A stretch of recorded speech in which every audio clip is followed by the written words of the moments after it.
I'm Alexandra Fallon. I'm the Executive Director of the Carmel Public Library Foundation. Thank you so much for coming. This is our first program to kick off the new year, and how appropriate that it will be a local history talk, so we're very excited about that. And before we introduce the program, I just wanted to say a few words on behalf of the Carmel Public Library Foundation.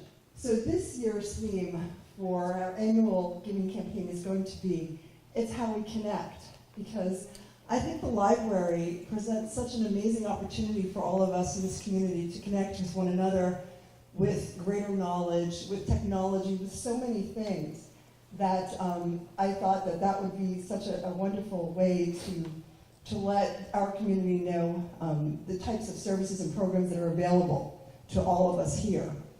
One thing that I learned tonight that was interesting was prior to the program, Ben, who's our speaker, he sent me a quick email and he said, there will be someone by the name of Paula Bertois, did I say that right?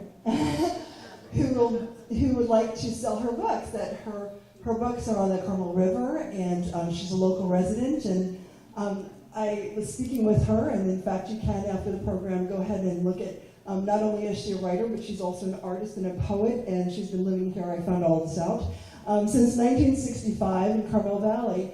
And I asked her, I said, how do you know Ben, and how did this come about? And she said that she saw the library newsletter at a home, I think it was one of your relatives' homes, that she's... Just picking up the newsletter by chance out of my...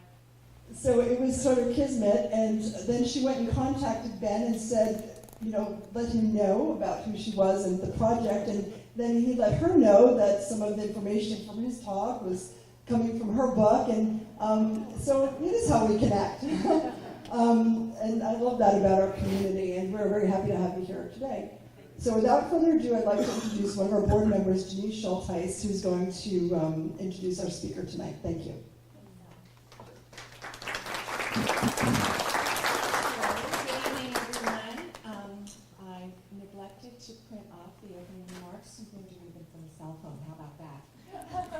Anyway, and before we begin, I'll just give you a quick reminder to please turn off cell phones. So, for more than a century, the Carmel Public Library has been a treasured cultural center for our community, offering free programs, services, and library collections to more than 112,000 library patrons and visitors each year. The Carmel Public Library Foundation was founded to raise the funds to operate the library. Our mission as a foundation is to ensure free library service in perpetuity. Every book, CD, DVD, technological access, all services, equipment, resources, and programs are funded by charitable contributions from people like you. The Carmel Public Library Foundation, as well as colleagues like the Friends of the Library, makes providing all your library resources possible. Your gifts have enduring impact. So a quick word about giving. Please consider making an annual contribution if you haven't already done so. Any amount is appreciated. Contributors who give an annual gift of $100 or more are invited to our annual celebration, the Donor Salute, which is held in the spring.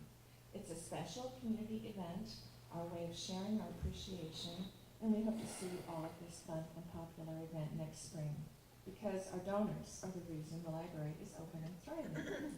So now for our program tonight, Chasing Water, the Carmel River, how it beckoned the pioneers and shaped this region. This program is part of our Henry Mead Williams Local History Lecture Series, sponsored by Frank and Eva Buck Foundation and Robert and Lacey Buck. And Lacey, we're so happy you're here tonight to thank with us. Longtime avid historian, local historian, Ben Heinrich, has been fascinated with the Carmel River and how it impacted this region. Ben will take us through historic events from the Esselen Indians to the Spanish discoveries and the more recent influence of Charles Crocker and S.F.B. Morse. Chasing Water looks at the Rio Carmelo, who controlled it, and how it shaped the Monterey Peninsula. There will be some time at the end of the presentation for questions and answers. And Ben, I would like to also acknowledge, is the president of the Carmel Public Library Foundation Board. So we are very fortunate to have him as one of our members. So let's welcome Ben Heinrich.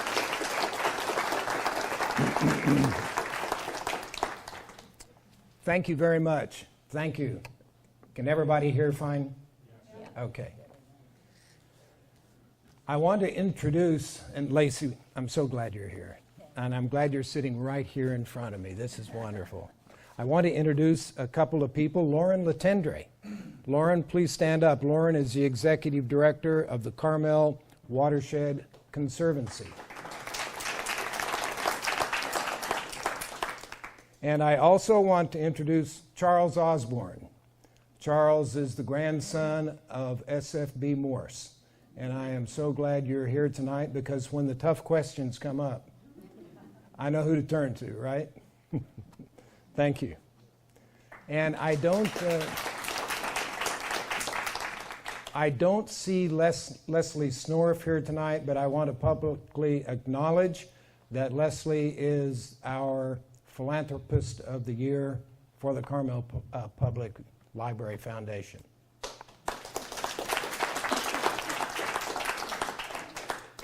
Chasing water. The purpose of what I'm trying to do tonight is to have us all connect in a more personal and meaningful way with Rio Carmelo. I'll be reflecting on a pattern that's been taking place over centuries here in the Carmel River watershed and on the Monterey Peninsula. Where there is water, there is life, there is habitat, community, natural beauty, and abundance.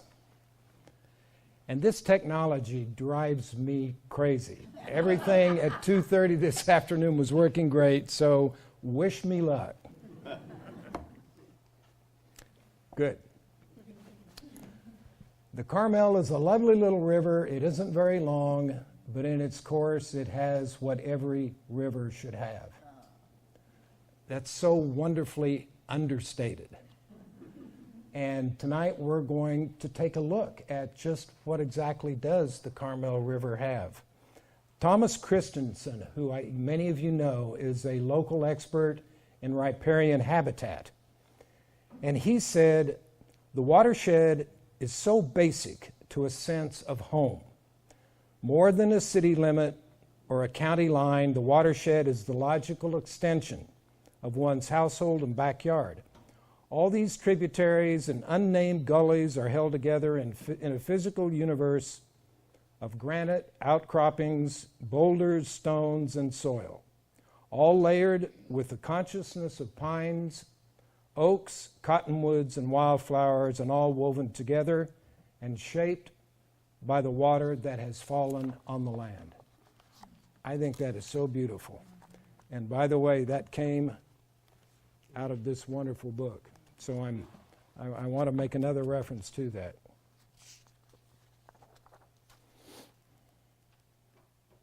So let's take a look. What exactly is the Carmel River? Well, it's 36 miles long, starting up in the Ventana, up in Pine Valley, down past the Los Padres Dam. You see tributaries coming in, the San Clemente that has been recently removed, all the way down to the water. You see the outline, that is the watershed boundary. There are approximately 255 square miles of watershed in the Carmel River. Many small tributaries. Right here is the North Fork, the Miller Canyon Fork of the Carmel River, then the Cashawa, then it gets up to San Clemente, Tularcitos, Hitchcock Canyon, Garces at the Garland Park, Potrero Canyon coming out of the preserve into the ocean. And once it arrives on the valley floor, it has a very gentle gradient. And let's compare our Carmel River, for example, to the Sacramento River. The Sacramento River is 370 miles long, and it has a watershed that is 31% of the state of California. So John Steinbeck said ours is a little river, but it has everything a river is supposed to have. So what I want to do now, we're all going to go on a hike. So I hope you have your hiking shoes on. We are going to go on a hike, and we're going to meet at the Wild Goose Cafe. Does everybody know where that is in Carmel Valley? Out Carmel Valley Road to the Tasahara, up 11 miles, and we're going to get out and start walking at China Camp. Is that just called the North and South Fork of the top there? North Fork, South Fork, where it starts? I believe it's called the Miller Canyon Fork of the Carmel River. Yeah. The other ones? And the other one is actually, they've designated it as the main fork of the Carmel River. So here we are. Here's the Tasahara Road coming up off the Carmel Valley Road. We stop at China Camp, and now we're going to hike 3.6 miles on the Pine Ridge Trail to a place called the Church Creek Divide.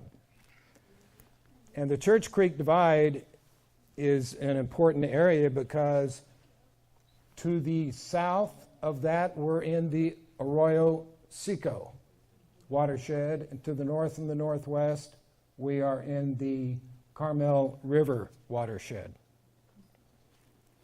From the Church Creek Divide, which is now down here, we're now going to head up the Carmel River Trail to Pine Valley. And the Carmel River starts right in this area.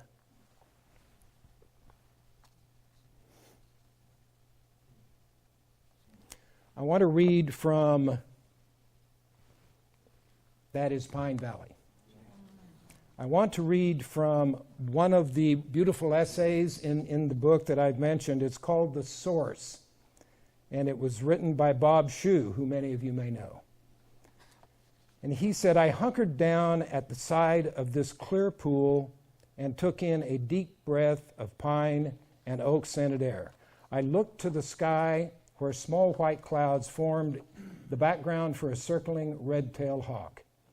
I cut my hands and carefully dipped them into the lower end of a tiny pool, just a few inches wide, that flow into a stream. As I raised my hands full of water, the stream stopped for just a second. In that moment, I held the entire river in my hands before taking a cool drink to my lips. I think that's wonderful.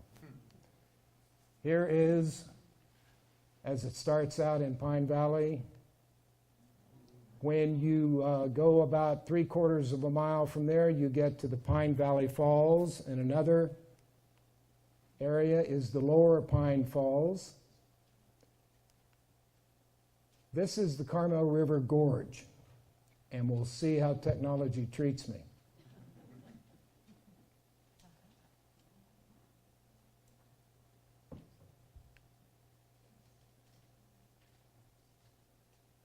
Whoops.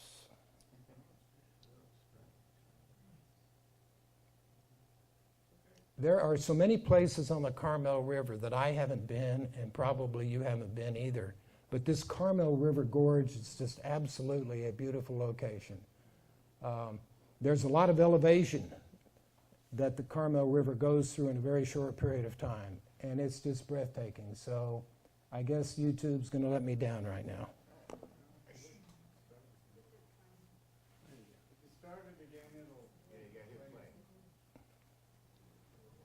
Where are we here?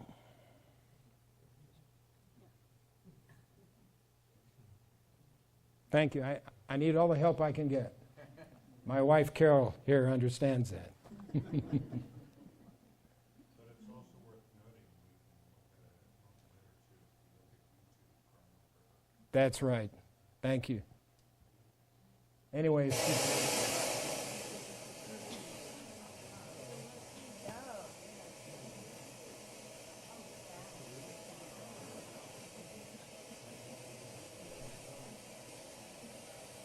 It doesn't look like the Carmel River we're used to seeing, but it's up there in the Ventana, working its way down.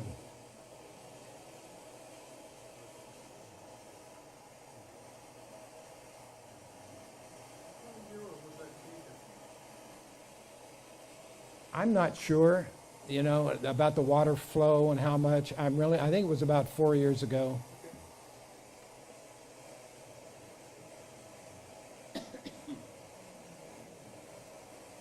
Zach, I think we're playing the whole thing, so I'm going to stop it.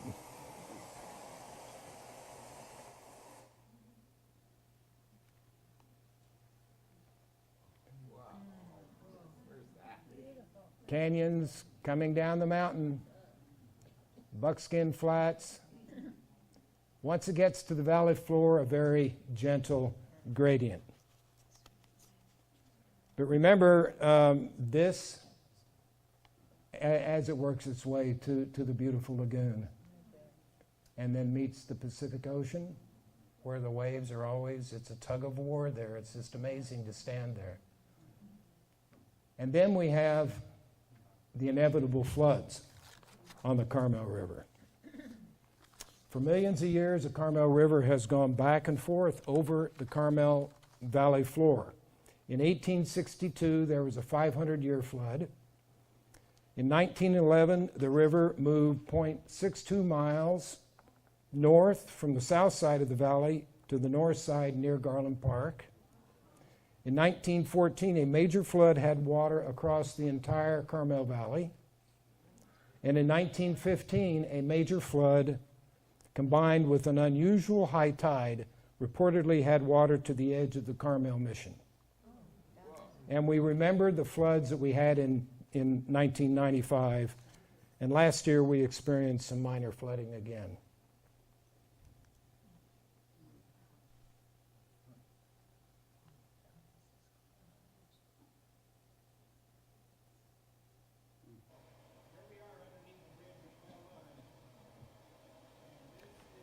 This is one of my favorite spots. This is underneath the bridge at Quail Lodge, and normally right in, oh, sorry about that.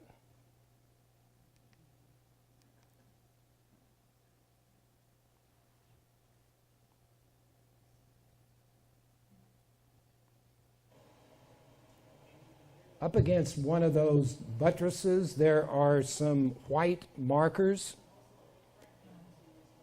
And this is so far above those white markers. It's just incredible. And if you were, I was there this morning taking a look at it, and it's about a foot deep. So just amazing, absolutely amazing. Every year we try to figure out how to handle the sandbars, and every year some people there have to put some sandbags up in the Mission Fields area. And then the Carmel River State Beach, where it goes into the water. Zach, is this one of the videos? Okay. Ah, here we go. I love this one.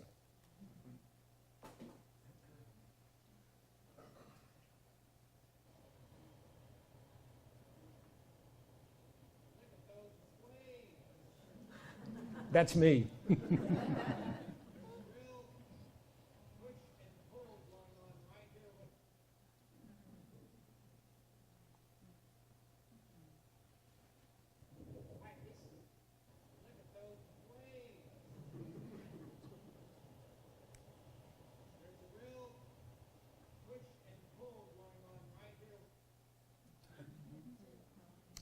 Well, I sure want to see what happens here.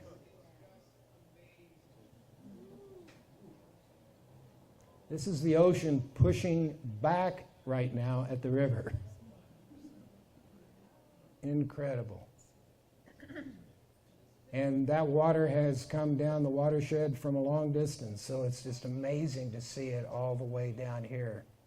When you think of the beautiful places it's been, and now it ends up here in the lagoon.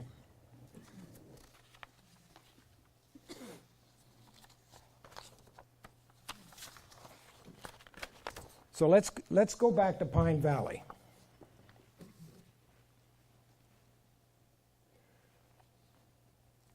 Back in 4500 BC, this was where the Esselen Indians lived.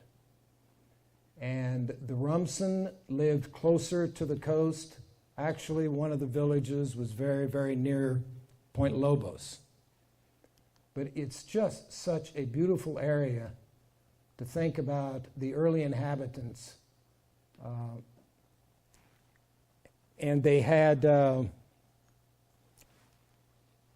let me show you this real quick. Here you can see the map of essentially the Esselen in Big Sur. Up here, this is near the Mission San Carlos. These are the Rumsen on the San Jose Creek. I love this rock. This is a picture taken by Gary Brashini, and the idea he thinks was this rock looks like hands praying. And there's a lot of conjecture here, but it's interesting conjecture. There may have been some influence on their beliefs. The Esselen etymologically is thought to have meant of the rocks. And there was something that their handprints were very, very important. The Esselen lived in the rugged mountains. They were thought to have worshipped Pico Blanco as the spiritual center of the world.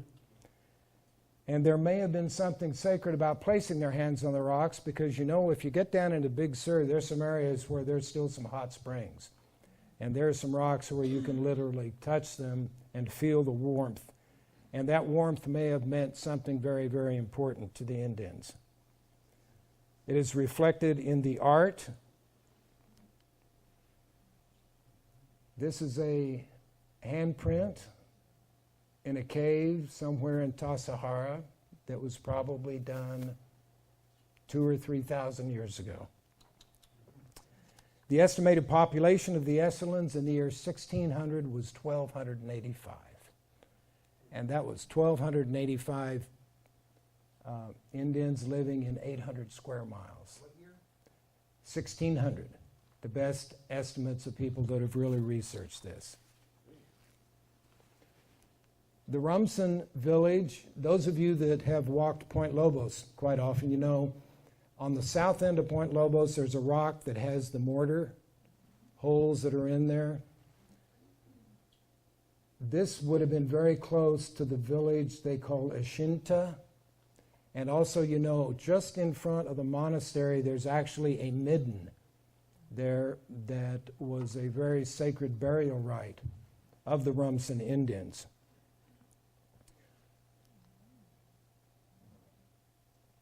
This is what it looks like. And for centuries, that's where the families would grind the acorns and make the patties and make their bread. But in the year 1602, imagine a mom and her kids working, and they look over their shoulder because the rest of the world was just about to meet the Monterey Peninsula. In December 16 and 17, Sebastian Viscano passed north under the mountains coming up the coast. He named the mountain Sierra de Santa Lucia. Sailing further north, he passed a small bay where a river falls in through the rocks. He reaches a larger bay and names it after his benefactor, Count de Monterey, the Viceroy of New Spain.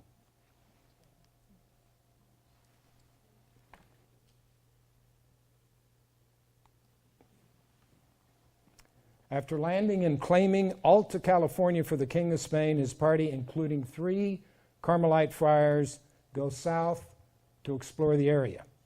Monterey had little water. They had a few artesian springs, but they needed a lot of fresh water. So over the hill they went, south of Monterey, and they discovered a little river. And Viscano asked the 3 friars that are with him to name the river, and they called it El Rio de Carmelo in honor of Our Lady of Mount Carmel, their patroness and the expedition's protector. The Spanish did not return to the area until 1770, when Father Junipero Serra landed in Monterey Bay. On June 3rd, 1770, Father Serra established the mission of San Carlos Borromeo de Monterrey. He soon discovered there's no water in Monterey. Few artesian springs, but not enough to plant crops, and he needed to plant crops. So he went over the hill, the same trip made by Sebastian Vizcaino, for the same reason they were both chasing water. He established a second mission, the mission San Carlos Borromeo de Carmelo. I love this shot. Absolutely beautiful. And the one thing that just always astounds me, there are no trees around. Absolutely no trees. And then there's a wonderful painting that shows Point Lobos in the background. Here's the bay. There is the mission. Just you try to go back there and think of those days, and it's hard to get your arms around it. So let's go back to where much of this began. Back to Monterey Bay. Mexico had gained their independence from Spain in 1821. In 1846, Commodore Sloat raised the United States flag over the Custom House, and California won its independence from Mexico to become an independent country called the Republic of California. In 1848, it officially became a territory of the United States. And Walter Colton was a Navy chaplain. He became the head of the local government, and in 1849, California Constitution was written in Colton Hall. In 1850, California became the 31st state in the United States. Just a little historical note. There was a young lieutenant that served under Commodore Sloat by the name of William Tecumseh Sherman. And he lived in the Custom House for a while, but he felt his career was over because he was in a backwater in Monterey while the Mexican War was going on. So he was not happy being stuck out here.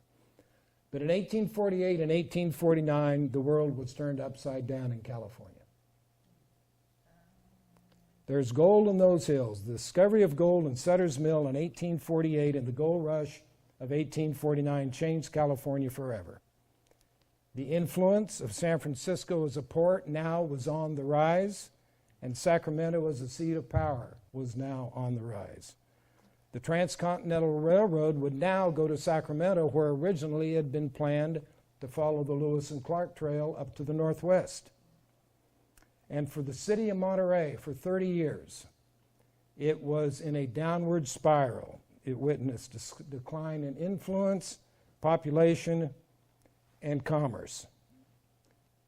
That's Sacramento looking up J Street. Monterey had been the only recognized port of entry in California for commerce with taxes paid at the Customs House. Monterey was where Commodore Sloat had raised the flag, and Monterey was the site of the Constitutional Convention in 1849.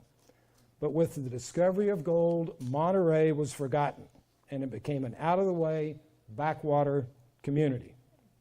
In the late 1870s, Monterey was a town with 3 muddy streets and crumbling adobes. It was also a town under the heel of one man by the name of David Jacks. He controlled most of the land in the area, and at one time owning about 90,000 acres in Monterey County. And he was intensely disliked. In 1860, he had purchased the Rancho Pescadero, which is today's Del Monte Forest, otherwise known as Pebble Beach. However, amidst all the gloom and pessimism, Monterey still offered uncompromising beauty, surrounded by acres of undeveloped land. One man had a vision and the drive and the capital and the labor to make it real, and the Monterey Peninsula would change forever. Charles Crocker was an Easterner. He was very energetic, very smart, and apparently he was a born engineer. By the time he was 19, he owned his own Ford shop. But he and his brother headed west when gold was discovered. And we know Crocker is one of the big four, along with Stanford, Hopkins, and Huntington. And they amassed wealth and power, and later as owners of the Central Pacific Railway. hard to believe that was going to Pacific Grove. Crocker and his partners had gained control of the Southern Pacific Railroad and made plans to extend the line from Castroville to Monterey with a long-range plan, and this is astounding, to extend the railroad around the shoreline of the Monterey Peninsula all the way to the Carmel Mission. Crocker had fallen in love with the Monterey Peninsula, and in 1879, Crocker was in Monterey on a site known as the Tombs property. He stuck his cane in the soil and said, "Here is where I will build my hotel." And he purchased the site for $5,341.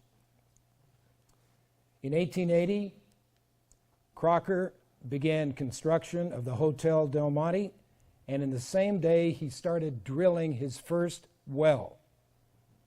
The Monterey Peninsula would never be the same. In an astounding 100 days, the Hotel Del Monte was built. It opened on June the 8th in 1880, and the United States had its first year-round resort. The first hotel with hot and cold water to the rooms, and the first destination resort that was specifically tailored to the wealthy and the powerful. The Hotel Del Monte was an instant success. After the railroad was completed, wealthy families, presidents, and kings made it a world-famous success and watering hole. It had 126 acres, stables, polo fields, gardens, 75 acres of manicured lawns, and an 11-acre lake. And in 1897, it had the first golf course west of the Mississippi. Although, right, Charlie, that's in some dispute. Right?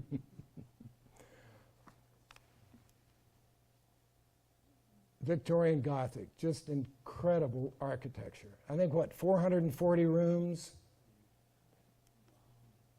There was a photograph of a mom and their little one. I love the outfit that the little girl has right there.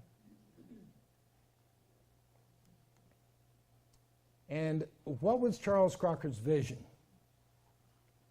You build a great hotel, you use your own railroad to bring the people to the hotel, but what was the 17-mile drive?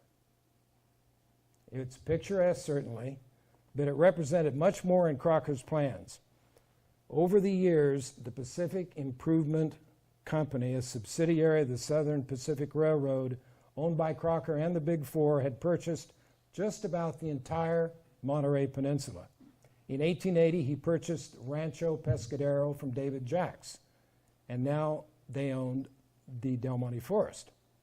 As we have said, the Hotel Del Monte represented many firsts: hot and cold water, a year-round resort, the first golf course, and most importantly, the first major destination resort to demonstrate the principle that fortunes could be made by selling real estate to the people that came to your resort. And what a better way to have your clients see the land that you own, but by creating the 17-mile drive for them to go out and take a tour. I love this picture. This is the 17-mile drive, and you all know where that is, Cypress Point. See that tree right there?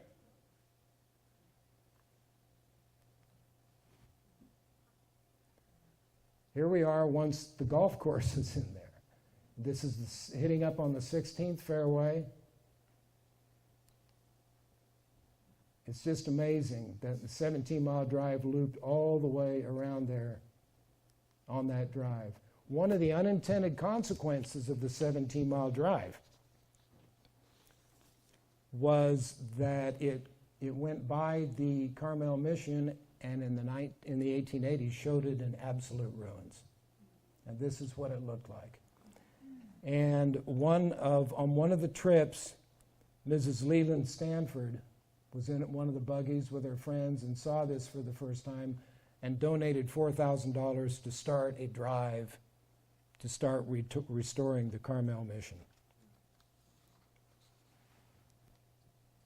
On the day that Charles Crocker started building the Hotel Del Monte, remember I said he also started drilling a well. It was brackish water. A second well was dry. A small artesian well in Monterey would not support the hotel and what he had planned to do with all of the real estate he owned. So Crocker followed in the steps of Iscano and Sarah and went to the Carmel River. And at that time, he also purchased 6,000 acres, known as the Los Lorellas Rancho, comprising what is now the Carmel Village. And he now owned all of the riparian water rights up and down the Carmel River in the valley. So in 1883, Crocker directed 700 of his Chinese workers that had worked on the railroad to build what was then called the Chinese Dam, now called the Old Carmel Dam. It was near the site of where the San Clemente Dam used to be. Crocker then laid approximately 25 miles of 12-inch pipe, taking a path around the shoreline of the Monterey Peninsula to the Hotel Del Monte.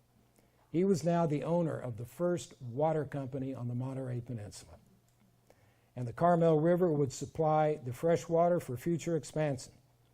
Crocker was not only supplying water to the Del Monte Hotel, he had valves built in the pipeline at every intersection going around the Monterey Peninsula to the hotel.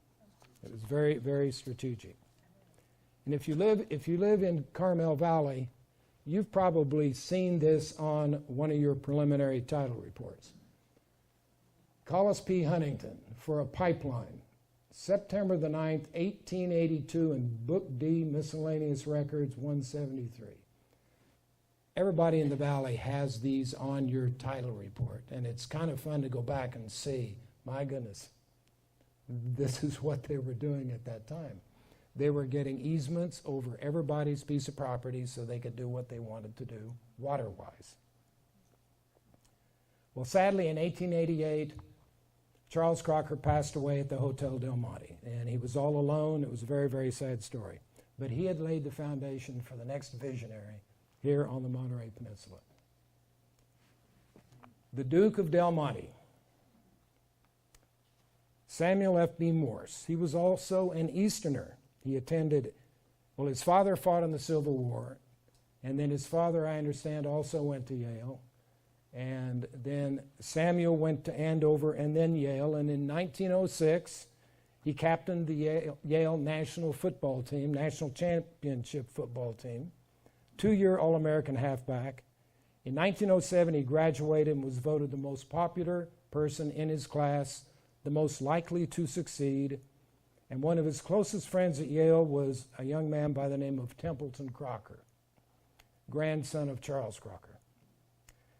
And interestingly, one of Sam Morse's professors at Yale, and Charlie, thank you, he gave me this information, John Jays Hammond.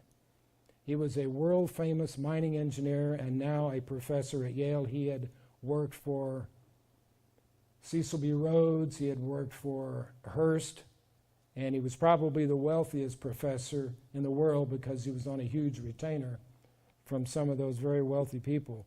He spotted the talent that Sam Morse had, and he offered him a job. You can either go to South America and work in one of my mines, or you can go to California and work there. So I'm guessing, reading between the lines, that his buddy Templeton Crocker said, you gotta go to California. And he did. So he ended up working in a mine near Merced. His talents were quickly becoming known, and Will Crocker, the son of Charles Crocker, was now running the Pacific Improvement Company, asked Sam Morse, I want you to evaluate a 65,000 acre ranch I have south of here because it's losing money. Apparently, Sam Morse did such a good analysis, came up with such great ideas that he was hired on the spot by Will Crocker and ended up impressing him very much. So by 1915, Sam Morse had a new job as a manager of the Pacific Improvement Companies, all the properties on the Monterey Peninsula. This included the Hotel Del Monte, the golf course, the grounds, a new real estate development called Pebble Beach, with a 17-mile drive through the forest, the valley, the shoreline, totaling about 18,000 acres.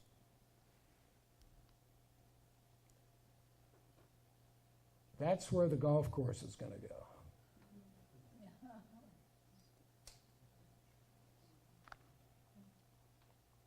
We remember that the owners of the Pacific Improvement Company, Crocker, Huntington, Hopkins, and Stanford, they were real disappointed by their plans going on in Pebble Beach because the sales were very, very slow. Very slow. And if you read between the lines, remember I said in 1910 we had a huge flood, 1914 we had a huge flood, 1915 a huge flood. If you can imagine getting around on roads around here during those 3, 4, or 5 years, I understand what weather can do around here to people trying to buy property. You just can't move. You can't get around. You can't get to Big Sur when the bridge is out. So I'm guessing that had a huge effect on their trying to develop it. So they told Sam, you are now in charge of liquidating all of these properties. So in 1916, S.F.B. Morse, as the manager of the Pacific Improvement Company, was put in charge of liquidating the assets. He formed his own company, Del Monte Properties Company, in order to acquire the assets. Then he went back to his friend Will Crocker and tried to get a loan, and it didn't work out. So he ended up going to a gentleman in San Francisco by the name of Herbert Fleischacker. And he backed Sam Morse, so Sam then could buy all the properties. He bought 7,000 acres on the Monterey coast. He now owned the Hotel Del Monte, most of Pacific Grove, Pebble Beach, and the 11,000-acre Rancho Lorella in the valley, now the village of Carmel. And Del Monte Properties was now owner of the Monterey County Waterworks, the water company in the area.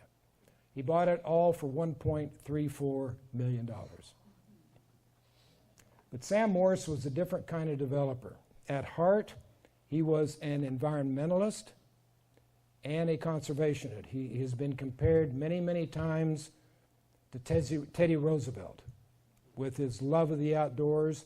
And so to add value, he said all the big four guys had laid out, it's kind of like what they almost did to Point Lobos, with all the 1,000 lots that at one time were going to be developed on Point Lobos until the Allens intervened and slowly bought it back.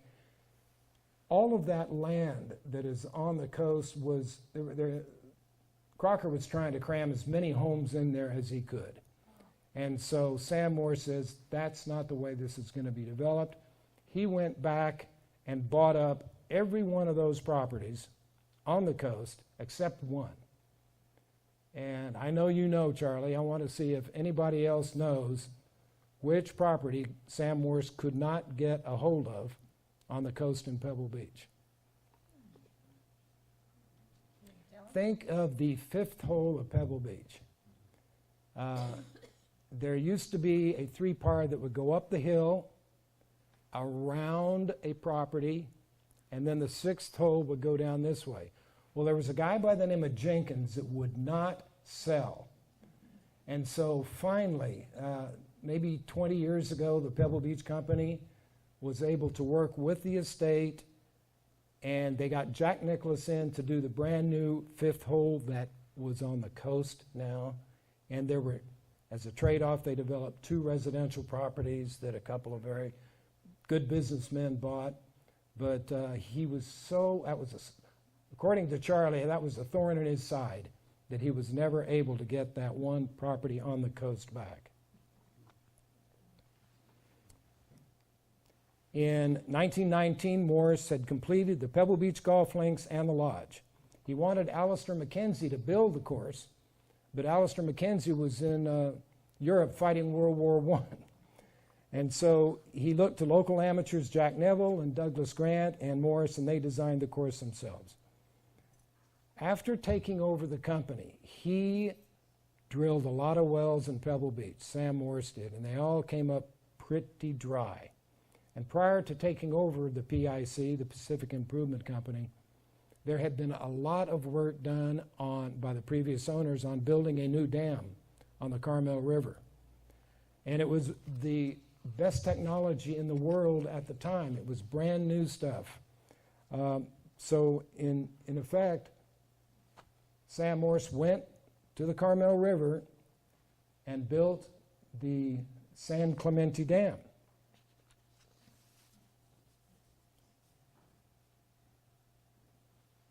(1,425 acre feet), and as we all know, recently it has been taken down. Now, a few people still played golf during the Depression, but if you can imagine, all of a sudden, Sam Morse has this huge company, and he's got to figure out how to get his company through it. So, to save his company, he sold the Monterey County Waterworks, including the dam and all water rights, to a gentleman by the name of Chester Loveland. He was the owner of the California Water and Telephone Company. And in return, Del Monte Properties and all were given 50 years of favorable water rates. Times were so tough that, relatively speaking, that he and his wife moved into the Hotel Del Monte, and the story was that at one time they had 2 guests and 100 gardeners. So it was tough to get through it. But as we know, he made it through the Depression. In 1966, the California American Water Company purchased and acquired the dam and all the water rights for $42 million. And I'm speeding up real fast now, but that brings us up to more contemporary times. The last 20 years, a lot has been going on around the Carmel River. In 1995, the State Water Resources Control Board told California American Water, you are over pumping the river. You have to come up with a plan. In 1999, the Carmel River was named among the top 10 endangered rivers in the country. In 2014 and 15, the San Clemente Dam was removed. And yet there's some wonderful organizations. These show all the pumping stations that CalAm has on the river. And now here are the steps where the San Clemente Dam used to be.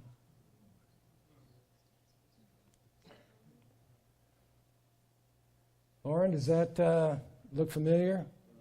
That's the front page of the Carmel River Watershed Conservancy, the mission of which is protection of natural resources that form the Carmel River watershed, including threatened species of steelhead, California red-legged frogs. The Conservancy balances environmental protection and the diverse needs of the community, accomplished by exemplifying integrity, inclusiveness, education, and mutual respect.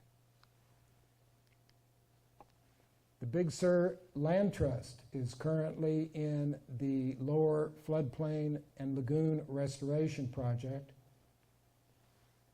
To orient you, here's the river over here, here's the highway. This is what they call the East Odello property. And as you know, the Eastwoods donated a lot of land to help make this happen, and the Big Sur Land Trust has raised a lot of money. But eventually this is going to be returned back to a wetlands, and there's going to be an opportunity during floods for the water to come this way instead of going that way where we don't want it to go. It's a big project. They estimate it's going to be a $25 million project. They've already raised $14 million, and it's hoping that that will start to take place maybe in 2018. The actual highway over here will be raised so the lagoon can go underneath it. There is currently proposed the Pure Water Monterey project. That is reclaimed water. They're trying to create a circumstance where they can pump 3,500 acre feet a year into the seaside aquifer, which would help what needs to be done because of the State Water Resources Control Board overpumping issue. And then there are a lot of people working on this. This is a drawing of the desal plant that I think they've just about finished their final EIR, and who knows what's going to happen after that. Probably there'll be some lawsuits in a couple more years, and we'll see. Where's that? That's going to be out in the marina area. Let me conclude this talk with a poem by Robinson Jeffers. It's called Hands.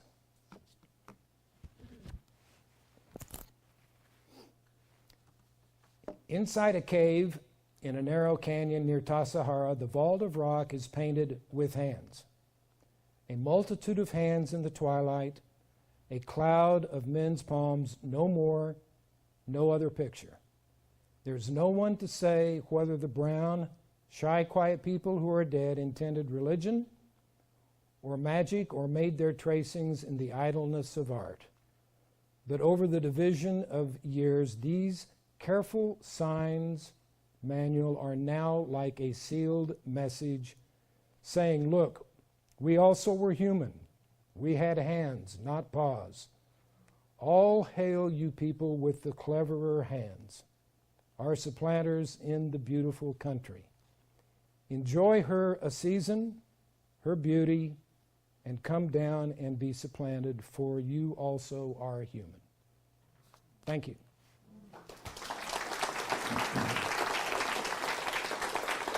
Good.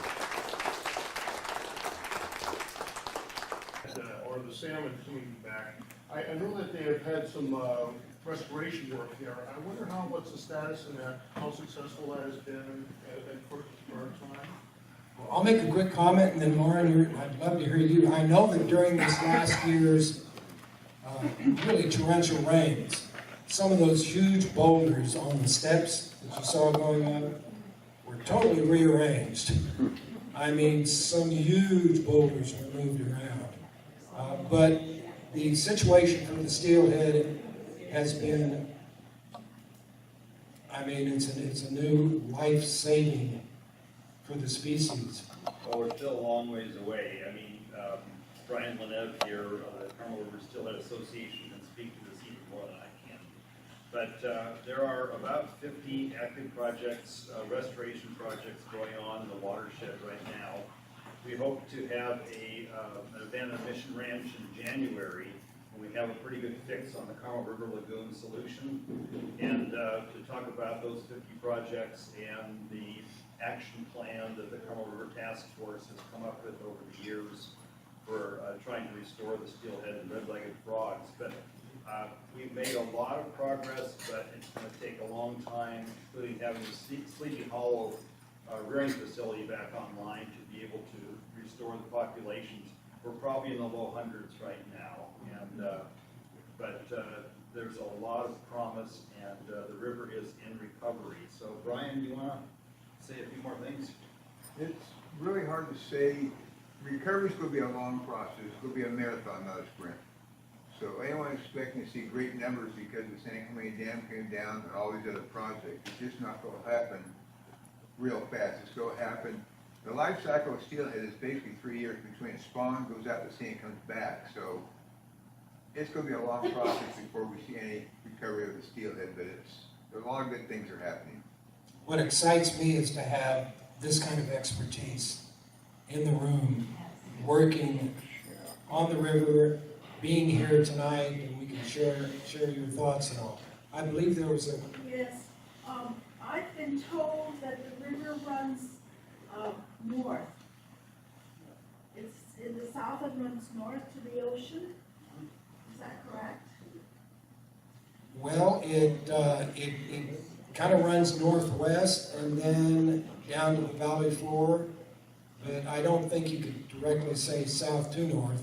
I think what you may be saying is, normally rivers breach to the north in California. Okay. Left alone, the Carmel River, people believe the Carmel River would eventually breach to the north towards Stewart's Cove.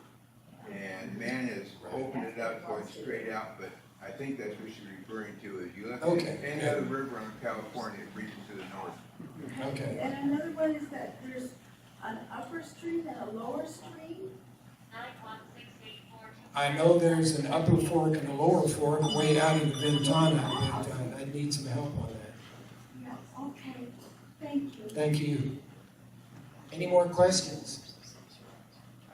Thank you all. Oh, one more. I'm just curious if this Mr. Crocker from this area is related to the Crocker National Bank. Wasn't there? Well, Will Crocker was the main founder of the Crocker National Bank, yes.